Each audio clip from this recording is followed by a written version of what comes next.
कार्यक्रम इसमें रखे हैं और ये पूरे सप्ताह भर तक चलना है और 15 अगस्त को इसका समापन होगा। जैसे कि कल हम इसमें गुरबेज जी के मार्गदर्शन में एक बैठक कर रहे थे, तो गुरबेज जी का बिल्कुल हम सब लोगों को ये कहा भी है कि हम 15 अगस्त के दिन न केवल एक भंडारोहण कार्यक्रम होगा, उसके बाद भी विश्वविद्यालय में रुकेंगे और जितनी भी हफ्ते भर हम इसके लिए कार्यक्रम कर रहे हैं इनका समापन वहाँ होगा। और मातरम ये कार्यक्रम की अध्यक्षता करें विश्वविद्यालय के हमारे माननीय कुलपति जी, मंच पर उपस्थित हमारे विश्वविद्यालय के डायरेक्टर एकेडमिक प्रोफेसर पी.डी. पंजी और हमारे तमाम उपस्थित यहाँ पर प्राध्यापकगण, सहायक प्राध्यापकगण और हमारे तमाम कर्मचारीगण और बाहर से आए छात्र भी यहाँ पर दिखाई दे रहे हैं। उनका सभी का स्वागत भी करता हूँ, अभिनंदन भी करता हूँ, धन्यवाद भी देता हूँ। आज हमारा ये जो वंदे मातरम का कार्यक्रम है, ये 7 नवंबर 2025 से शुरू होकर 7 नवंबर 2026 में ये समापन होगा। इसका 1 वर्ष का ये कार्यक्रम है। 2 चरण इसमें पहले हो चुके हैं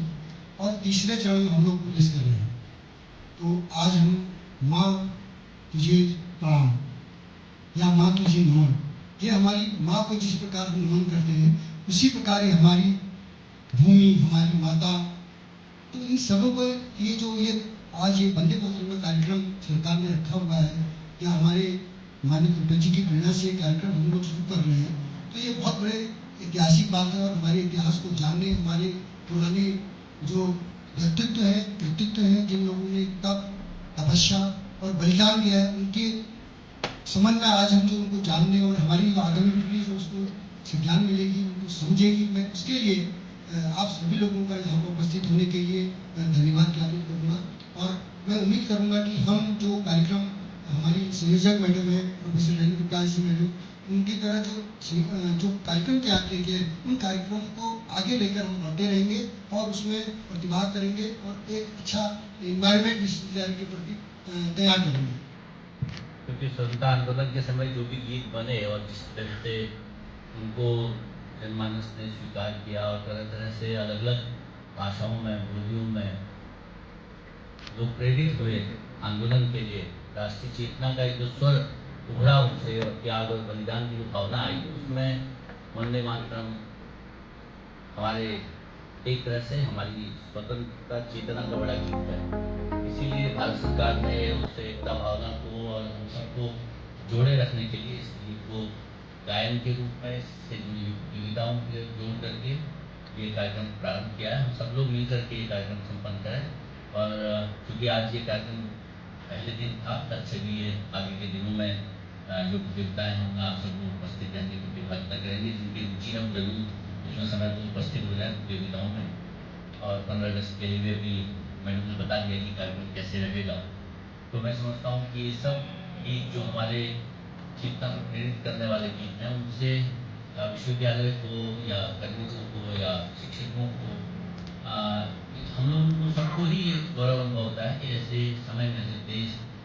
कितनी कठिनाइयों में था, पर लोग इस तरह से अपने प्रेरक गीतों से प्रेरित हुए थे। मैंने सौभाग्य से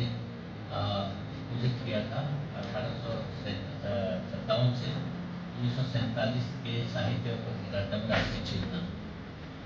और 90 वर्षों के कालखंड को जानने के संदर्भ में मैंने देश के लगभग महत्वपूर्ण राज्यों के लाइब्रेरीज में बाकी जगह घूमा, प्रयास किया। मुझे उस समय पता चला कि अलग अलग हिस्सों में मतलब अभी पता ही नहीं है, मतलब सभी बोली भाषाओं में इतने तरह के जनगीत लिखे गए, लोगों ने प्रेरणा के लिए अपने अपने तरह से उसको पहुंचाया और अलग अलग तरह से लोगों ने कोशिश की कि हमारे देश की जो आज़ादी है, जो अंग्रेजों का गुलामी का जंजाल जल छूटे, आज़ादी मिले। तो ये बड़े प्रयास थे, इसलिए इसको बार बार स्मरण करने की जरूरत है। खासतौर से बात तब पता चलती है जब आप दुनिया के अन्य देशों को देखते हैं, अपनी परंपराओं या अपनी इस तरह की राष्ट्रीय चेतना की धारा को देखते हुए, और हम सब लोग जब बाहर होते हैं इस सीमा से बाहर, तब ये और महसूस होता है कि ये चीज़ें कितनी महत्वपूर्ण है, क्योंकि इनको याद करते हुए हम सब लोग अपनी अगली पीढ़ी तक पहुँचाते हैं।